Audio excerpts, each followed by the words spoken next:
early death. Like most of us getting fatter and sicker, the Bredens might be forgiven their nutritional ignorance. But the food industry has known and discussed links between processed food and disease for decades.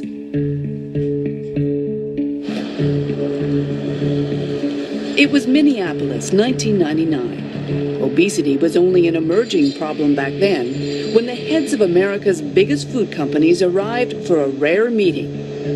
Among them, the heads of Kraft, Nabisco, Nestle, Coca-Cola, and General Mills.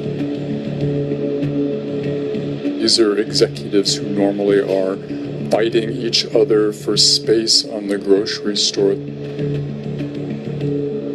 They don't get together very often, but in '99 they got together to talk about obesity. Reporter and author Michael Moss. He described the Minneapolis meeting in his best-selling book.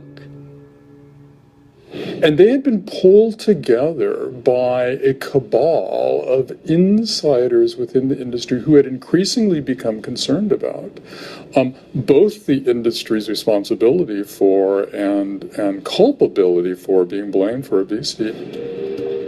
They gathered at the Pillsbury Company headquarters, 31st floor. The message they got was uncompromising.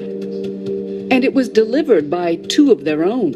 Michael Mudd, a top executive at Kraft, and Jim Hill, a leading nutrition researcher. In a slide presentation obtained by the Fifth Estate, the two men gave it to the bosses straight. A national epidemic. There were too many warnings, Mudd told them, before drawing a parallel designed to make them uncomfortable. Tobacco companies had recently settled a massive lawsuit in face of evidence their product caused disease. Did the food industry, he asked, want to be next? If anyone in the food industry ever doubted there was a slippery slope out there, I imagine they're beginning to experience a distinct sliding sensation right about now. Graphics drove home the point. Maps showing obesity rates rising and spreading across the country like a rash. What are the health implications of all this?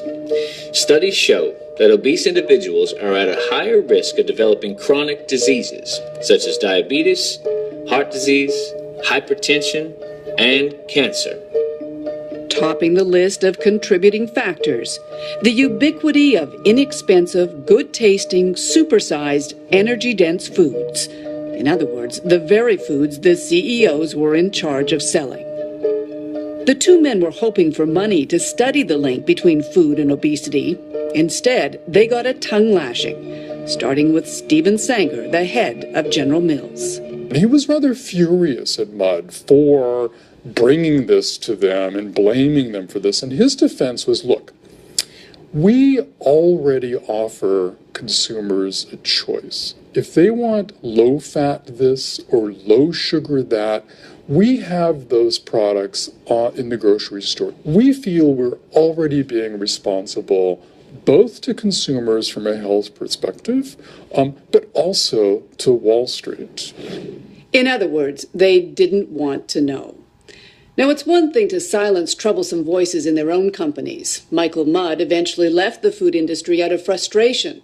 But the people who profit from sugar have proven themselves very adept at crushing dissenting voices everywhere, including in the halls of science.